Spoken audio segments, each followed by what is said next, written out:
Good afternoon, everyone. Welcome to JMU's Academic Advising Live Chat. We are so glad you could join us here today. I'm Dr. Marquise McGee, Associate Director of First Year Programs, which is housed in the Career and Academic Planning Office. I'm also a first generation college graduate. I'm here to serve as a resource for everyone, especially those who are the first in their families to go to college. I'm your moderator today, and we have five WAG panelists. I call them WAG. They're wonderful, they're awesome, and they're grateful to be here at JMU today to answer your questions. And without further ado, I'll let them introduce themselves. Thank you, Marquise. My name is Erin Baer. I work in the Office of Career and Academic Planning here at JMU. I am also a first-generation college student, and I'm a first-year advisor to undeclared students here at JMU as well. Hi, everyone. It's great to be here with you today. My name is Amy Streit, and I'm a career and academic advisor and a first-year advisor for undeclared students.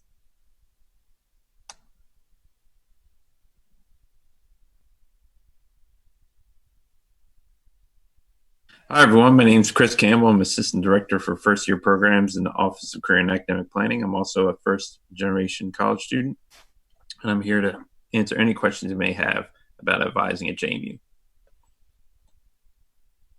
Hi, everyone. My name is Madeline Ferlazzo. I'm a Madison advising peer for students with a pre-professional health minor. I'm also a senior biology major from Fredericksburg, Virginia.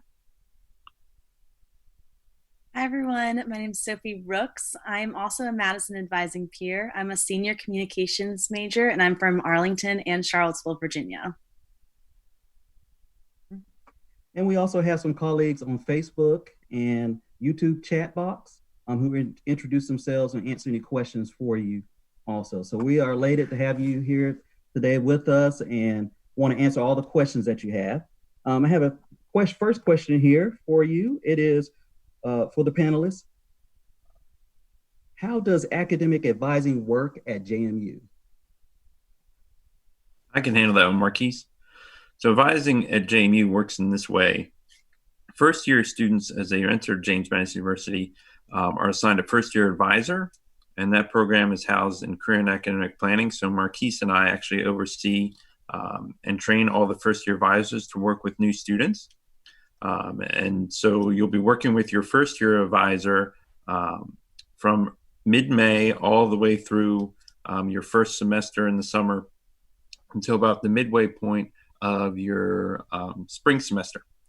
So at that point, what happens is, as you're transitioning, getting ready to enroll in fall classes for your sophomore year, all students are reassigned to an advisor within the major that they've chosen.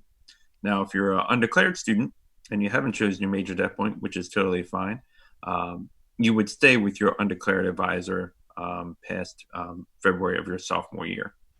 So then certainly as you transition to your major advisor for your sophomore, junior, and senior year, they'll be working with you to guide you through the curriculum for your major. Now, potentially, some of you may add a minor or have a pre-professional program, for example, pre-medicine or pre-occupational therapy. If you choose to pursue one of these additional academic areas, you would also be assigned an advisor for each one of those particular minors or pre-professional programs you've selected. Thank you, Chris. Let's see, I have another question here for the Madison advising peers. Who are Madison advising peers? I'm actually going to start on this, and then I'll let Madeline kind of finish it. So Madison advising peers are students that are trained in advising other students. So we have a bunch of different offices around campus, and students can come in. We help them major minor change. We can help them with 4-year academic plans, pretty much anything. And we're there to help supplement when advisors are really busy. Students can come to us, and we have open office hours. But Madeline actually works with a different part of Madison advising peers. So I'm a generalist, but then Maddie works in the pre-professional health. Yeah, so as Sophie said, I'm a pre-professional health advisor. So I help students who are pre-medicine, pre-PA, pre-OT, and so forth. And then there's also additional offices that MAPS have, which is with the Honors College MAPS, Business Major MAPS, Biology MAPS, maps and then maps for SMAD. So it's really cool because those maps are more specific to that cohort, and they can really give you really in-depth questions for your majors and minors. Great resource to have for students on campus. Thank you both. We have another question from Jacob. His question is, when will first year students be assigned to their advisor? I have not been assigned one yet. So Erin, you want to answer that question? Yeah, I can take that. Thank you for your question, Jacob. You will be assigned a first year advisor once you complete your one book steps. And at that point, you will be assigned an advisor. Now, that does not mean that your advisor will reach out to you immediately. Advisors are going to start reaching out to their students around May 18th. And at that point, they will make contact with you. If you have questions about anything before your advisor makes contact with you, you can email firstyearadvising@JMU, and they can answer general questions for you before you make that contact with your specific advisor. So yeah. Thank you. Thank you, Erin. I have another question. It's from Emily. I am an incoming freshman this fall and preparing to enroll. How/when can I see my enrollment appointment and get in touch with my advisor, which we answered that. My Madison still says June 4th, even though emails say April 9th. So Amy, you want to answer that one? Sure. So incoming first year students are going to be enrolling in June. If you received previous communication that indicated that you would be enrolling soon, just know that that was an error and that you will be enrolling in the summer. And as Erin mentioned, you will be getting communication from your first year advisor, and they will help you throughout that process. And so that will be your best resource for that.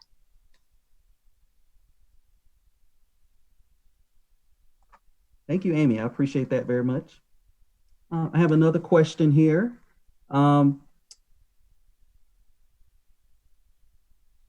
What advice do you have for a first year student entering JMU? How about Erin, if you answer that question from a staff point of view, and then maybe Sophie answer it from a first student point of view. Okay, absolutely.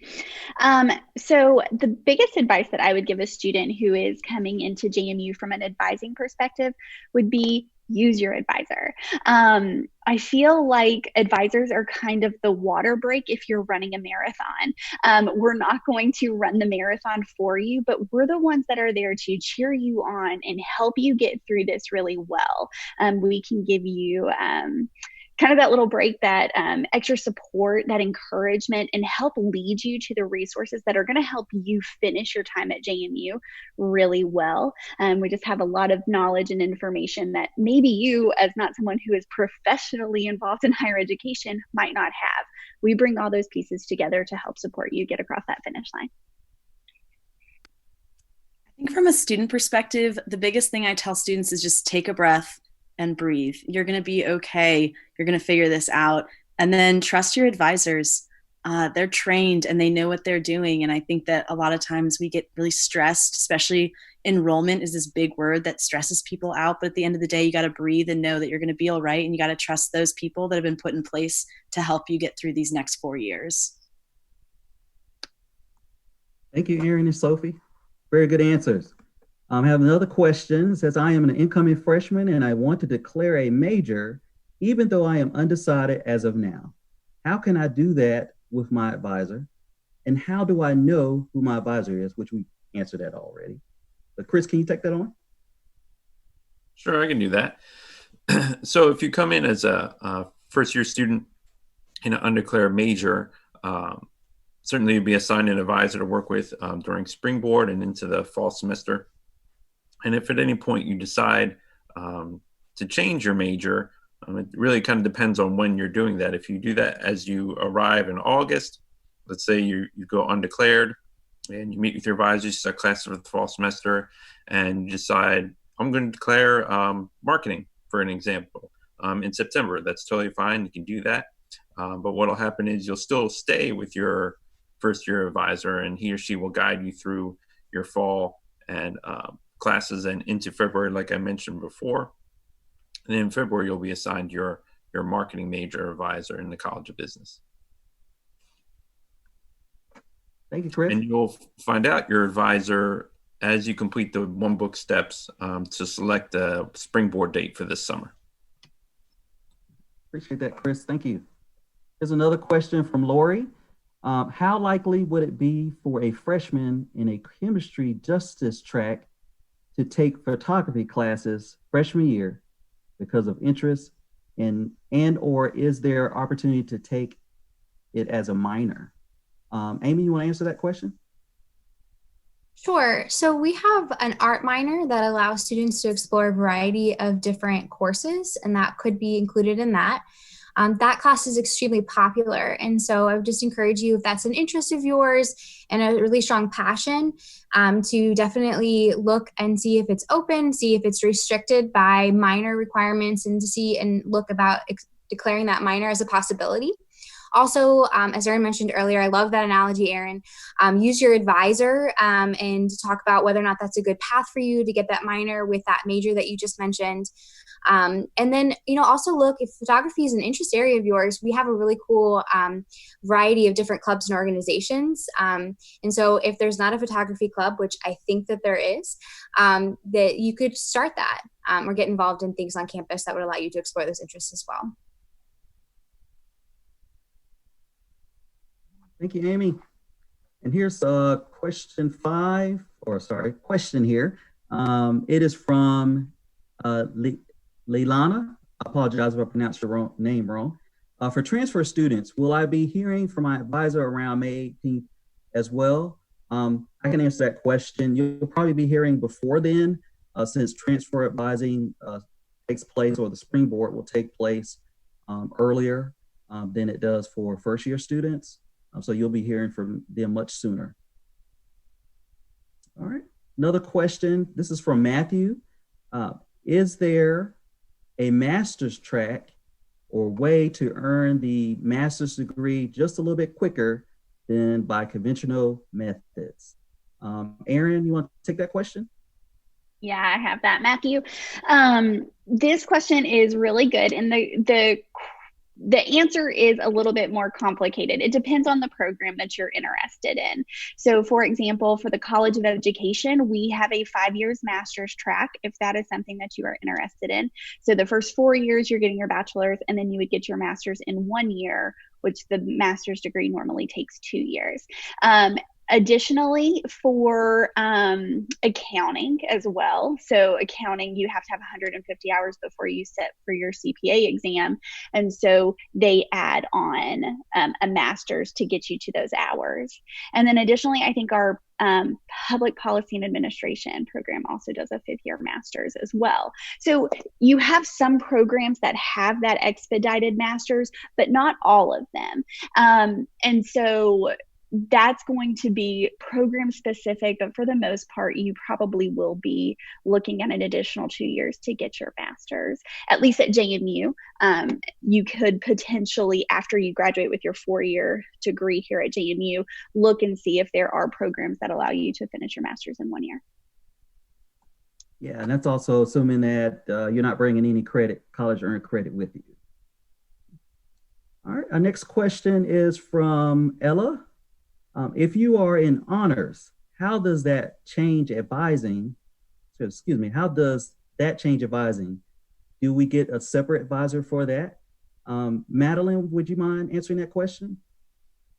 Yeah, hi Ella. So I'm actually in the Honors College as well, and you do have separate advisors. So in Hillcrest, there's going to be Jared Diener who can help you out, as well as Honors College Maps who are there to help you out.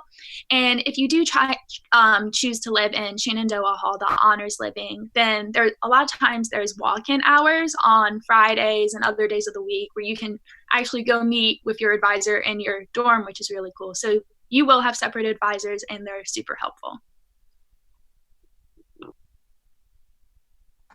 Thank you, Madeline. I told you these people were wonderful. Our panelists are wonderful. You have Madeline, who's an honor student. Awesome. I have another question from Kelly. Are first years allowed to take 20 credit hours for the first semester? Aaron, can you answer that question for us? Yes, I can. We do not allow first year students to take above 18 credit hours. And that is primarily because as students come in, the transition to college can be a lot and overwhelming. And so at JMU, we really want to be able to tell students like, hey, this is kind of that full-time load at 18 credit hours. We personally advise students to take anywhere between 14 and 17 credits, not even pushing yourself to that 18 credit limit as you adjust. I personally, for my advisees, tell them like 15 is ideal. Just as you're transitioning, even if you had an academically rigorous schedule in high school or anything, the transition to college can be substantially different. You're also dealing with different barriers of how do I manage my time? And it is different when you're not in class for 8 hours a day and then you don't go home and your parents aren't saying like, hey, have you done your homework? And so we really tell students like, don't push those limits that first semester. Allow yourself to dip your toes in the water. And then you can kind of assess, okay, 15 was okay. I can try 18 the next semester, but kind of go from there. Thank you, Aaron. Amy, I think this will be a question that you can answer next. It's from Jennifer. I have declared my major already and would like to also add a minor. How do I add that so I can make sure I schedule classes appropriately? And I believe Jennifer, yeah. So Amy, if you answer that question. Sure. For our incoming students, we actually ask that you wait until the first day of classes to declare any minors or second majors. So when you are declaring your summer springboard major, in picking your date for that, that's going to be your primary major, and then work with your advisor to let them know of that added minor and or second major of interest. Want to make sure that you know that it is still perfectly possible to adjust your schedule and add any classes all the way up until the end of the first week of classes. It's actually usually that Tuesday after classes start. And so, your schedule, you can add, once you add that major on that first day of classes, then you can add those classes. It's also possible to talk with your advisor and get a contact for the department that you want to add the minor in and work with them during the summer to see if you can get enrollment in that minor coursework to get started with that, to explore it. Awesome. Thank you, Amy. We have another question from Jennifer. She asks, if Springboard doesn't happen because of COVID-19, how will we work with our advisors to schedule classes? Chris, would you answer that question for us? Sure, I can do that. So Jennifer, the process for enrollment in classes actually won't be that different because we ask our students to enroll before they come to Springboard. So the processes we have in place for students for advisors to reach out to their students, work with them, answer questions, and help them through the enrollment process, which will happen in early June, will pretty much be the same. Now, certainly, if the Springboard format changes this summer, we will build in some ways for students to interact with their advisor during the Springboard sessions, which is what you will be doing or potentially will be doing if you're coming to campus to meet with your advisor. So there will be some type of interactions through the summer that will take place if by chance we do have to go to more of a virtual format for our Springboard sessions. And if you have any additional questions about the format for orientation, certainly orientation at jmu.edu is a right resource to contact. Thank you, Chris. Thank you. This is another question. I'm going to pose this to Chris as well. He is our veteran advisor, so he knows a lot of information. This question is coming from Akina. Is the speech language pathology major a 5 or 6 year master's program?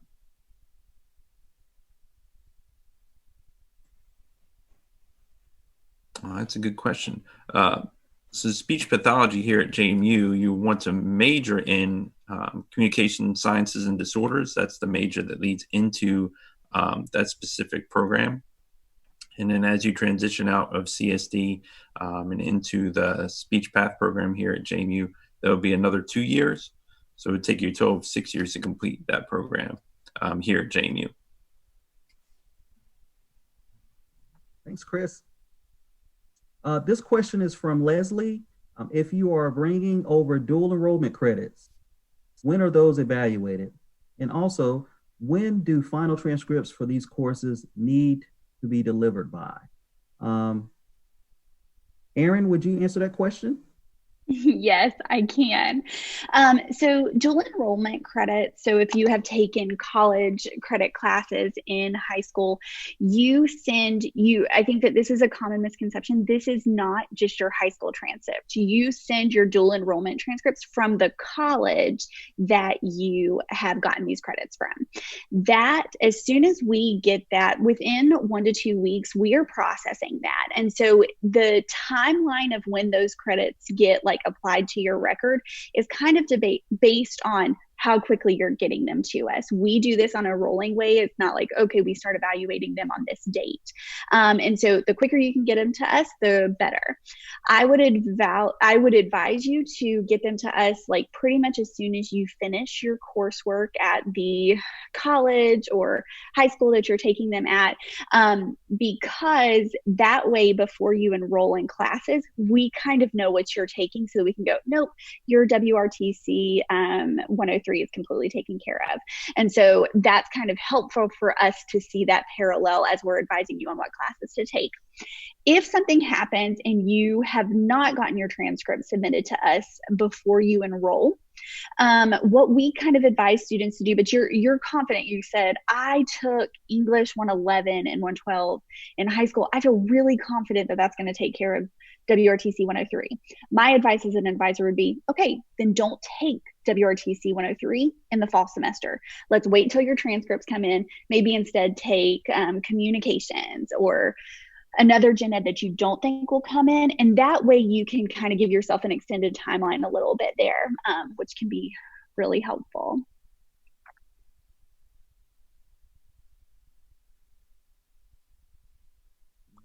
And then Erin, can you talk a little bit more about our transfer credit database that we have?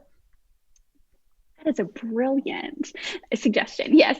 So if you Google JMU transfer credit, we have an amazing site that you can go to, and you just click on it and it shows you all of the transfer credits that equal classes at JMU. So let's say that you took a dual enrollment class at Blue Ridge Community College. You go to Blue Ridge Community College, you say, oh, no, I took English 111. What does that mean it's going to transfer in at JMU? And it'll tell you WRTC 103. And so at that moment, you know, oh, I am very confident that this will transfer in as that. I'm good. I made a C or better in the class, so I know it'll transfer in. The way that we have done that database is these are students at JMU who have taken these classes that have had them transfer in as these credits. That's how they're evaluated. So they've transferred in the past, and therefore we know that's how this course has been evaluated. So it's extremely helpful and eliminates questions for you, which is really nice. Thank you, Erin. I have another question. What can you tell me about high school AP courses and how they will cover JMU credits? So Chris, would you mind answering that question? Sure, that's a good question.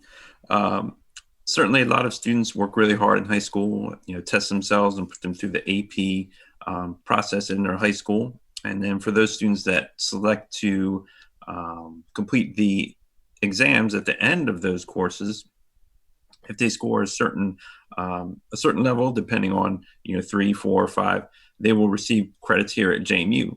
Now, depending on what class that is and the score you have in the AP exam, you will receive credit here at James Madison. Just make sure that you send in all of your AP scores officially from the AP database or the AP administration, because we can't necessarily take those scores off your high school transcript. Even though they might be on there, recorded on your high school transcript, we still need the official test score from the AP administration sent to JMU so we can record those scores. And you can access what the table is that will show you what the score is required and what the course equivalent will be here at JMU in the catalog, the JMU catalog. Thank you, Chris. I have another question. I'll have Amy to answer this question. It's from Kelly. When looking at the schedule planner in my Madison, if a class is available, but it says it has 0 seats open, does that mean you can't sign up for the class? Great question, Kelly. So first thing I want to say is next week, our current students are going to enroll, but we do save some seats for our incoming students. And so don't be stressed if you're looking at the current availability of classes and it says 0 seats, because there will be some classes, especially in our general education courses, that we have saved for you, and we will add them a little bit later. So registration will close for current students kind of at the end of May, and then we'll add those seats back in. So it may say 0 seats right now, but there will be seats in a lot of those classes a little bit later on, depending on what they are. And so if you're wondering, if you want to get a head start as you're going through the one book module, you'll see that there's the first semester enrollment worksheets as part of that. And you can take a look at that and see what suggested classes there are for your major. And those could be conversation that you cover with your advisor as well. And so you can get a head start looking at those enrollment numbers. So don't be wary if it says 0 seats available. We will be adding more seats later. Thank you, Amy. I have another question here. Will a year's AP classes still be weighed the same, even though it is a modified test? And how do you know what classes to take if scores have not come in yet? How about Chris? Would you answer that question? Sure, I can do that. If there's any changes to how we weigh or assign credit to AP exams, your advisor will be a great resource for that. So if your scores haven't come in yet or you're still waiting, what you want to do is reach out to your advisor and say, listen, this is the exam I've completed in high school. I'm still waiting for the credit. I hope I've earned the score that I need. You might want to kind of give your advisor an idea of, I felt really great about it. I think I'm going to do really well and have a strong score. Or if you feel like, well, I think I kind of did okay, you want to give your advisor kind of an idea how you felt you did on your exam. So this will help you pick the appropriate classes for the fall semester. So you always want to disclose to your advisor, all the AP tests you have, and certainly any dual enrollment credit you have coming in, so they can give you the best advice on what classes to select for the fall semester. Thank you, Chris. Amy, how about answer this next question? This is from Ella. When should we be taking the math placement language exam? Sure. For the foreign language placement and the math placement exam, there are steps in the one book. And so I recommend taking them when you get to that step. If that's where you are right now, go ahead and take them now. I would recommend taking it seriously, making sure, especially with the math placement exam, that you're in a quiet place, that you've done the practice exams and the questions that they provide for you, and you've read all the instructions, because it does matter and you can't retake it later. So just make sure that you've got great technology, good internet, and that you're really taking it seriously and answering the questions as best as possible. Thank you. All right, another question coming in from Charles. Do incoming freshmen register for classes at school or prior to arrival? And I think we explained that before, Charles, that you'll be able to register for classes prior to your arrival at Springboard this summer. So you'll be able to register in June for that question. Here's another question and this is for our student panelists, our MAPs. Why did you choose JMU, and what advice do you have for incoming freshmen? I can go first. I chose JMU because I came in the spring to check it out at Choices, and I loved the environment. I met a few new students there, and we all became friends. And I think that was really something that set JMU apart from other schools, is that not only are the academics great, but the environment that's built at JMU is so beautiful. And then I think the advice that I would have is, again, breathe. Know that you're going to enjoy college and try to enjoy your last few months of high school as you have them now. I know everyone's coming into college at a really weird time, and Madeline and I are coming out of college at a really weird time. So taking these few moments just to kind of breathe in what you have right now and enjoy it. But know that when you're looking for colleges, it's more than just academia. That's a huge part of it. Do not get me wrong, but the environment you're going to build and the people you're going to meet are also going to be a large part of your college career. Yeah, and kind of going off what Sophie said, I love this question because for me, JMU was not my first choice. I was actually looking at other schools on the way to move in my freshman year. But I soon realized how wrong I was for not having JMU as my first choice. And the thing that I have come to love most about this school over the 4 years is how there's no mold. You know, JMU doesn't have this mold and every student has to fit into this little mold. It's everyone's so different, which is so cool because it really allows you to walk through your 4 years here with no expectations and really find yourself at this school. So there you have it, students. You have heard it from JMU current students about their take on JMU. We still have some more questions here. Let's see here. We have a question from Nathan. Hey, I'm coming from France. Oh, wow. Bonjour. We take the baccalaureate here, and I was wondering if I could get credits from converting it. Chris, can you answer that question? Sure. Yeah, we can answer those questions for you. Make sure that you reach out to your advisor if you have specific questions about the International Baccalaureate program. We can also answer those too. If you can send that information to us at firstyearadvising@jmu.edu, we can start working on answering that question. But it really depends on the scores and the curriculum you've taken in France and how that may or may not help you here at JMU. Thank you, Chris. We have another question from Emily, and I'm going to ask if Amy will answer this question.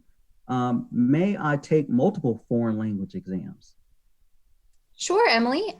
You can take a foreign language placement exam for any language that you have some experience with. And then once your foreign language exam is processed, you'll receive a score on My Madison, and that score will dictate what class you can start at. So not every major here at JMU requires you to take a foreign language, and so just be aware of that. But if you're interested in pursuing multiple languages and you have experience in that, we definitely encourage you to do that. Thank you, Amy. Here's a question for Madeline and Sophie. What's one piece of advice you wish you would have had known for your first year at JMU? I can go first. So one of the things I wish someone had told me my first year is to just be gracious towards yourself. It is a huge adjustment period. It's a huge adjustment period. And I know for me, I went from getting A's in high school, not really studying, and then college is a whole nother ballgame. So really just show grace towards yourself, understand that it's an adjustment period and it is okay to fail. And those failures are often going to define you more and give you more growth than any success will. So definitely learn from your failures and don't view it as a negative thing. And I think on the other side, coming from the social side, my sister told me when I was going to college, look for things you love and you'll find your community. You're going to be spending so much time trying to figure out your classes, learning to see what it's like to take a college class versus a high school course. And that's coming from like someone who took APs in high school. Even coming to college, I also with Madeline had to realize, wow, this is different. And so having to find something I loved instead of try to go and find friends was like one thing I didn't have to worry about, go and join that club that you have a passion in and you'll find people you'll be able to be around that you're going to love being around. Don't put too much on your plate. If finding friends is important, then you'll find them. Don't worry about it. Like, don't make that your number one priority. Words of wisdom to take in. All right. We have a question that's coming up here. Let me see here. I'll have Aaron to answer this question. If I declare my major while doing the one book task, will I be assigned an undeclared advisor or an advisor in the major? And this is coming from Mandy. Okay, so Mandy, that's a great question. So if you are declaring your major, you will not be with an undeclared advisor. However, you will still have a first year advisor. So a first year advisor, we lean in a little bit more of like how to help you transition and get acclimated into college. Faculty and staff from around the university come together and volunteer for this position because we understand this is a crucial time for students. And they probably have a lot of questions as they're walking through everything. And so this allows you to have a little bit more of a tailored experience, whereas once you get into your major advisor, potentially, they could have hundreds and hundreds of students. And so you might not get that individual experience. You will probably be with someone that is within your major. It might not be the person that is going to be your major advisor, like it could transfer to a faculty member or something, but you will more than likely be somebody within your major as your first year advisor. They'll just be a little bit more targeted on how to help you through that first year. Yeah, you never know, that first year advisor may actually end up being your assigned major advisor. So that's the awesome thing about having advisors that will give you sort of specialized attention, if you will, to make sure that you make that transition as smoothly as possible to JMU. And then you have the wonderful Madison advising peers who are going to help you continue that transition until you graduate from JMU. So it's great to have these wonderful resources on campus and people who really care about your well-being.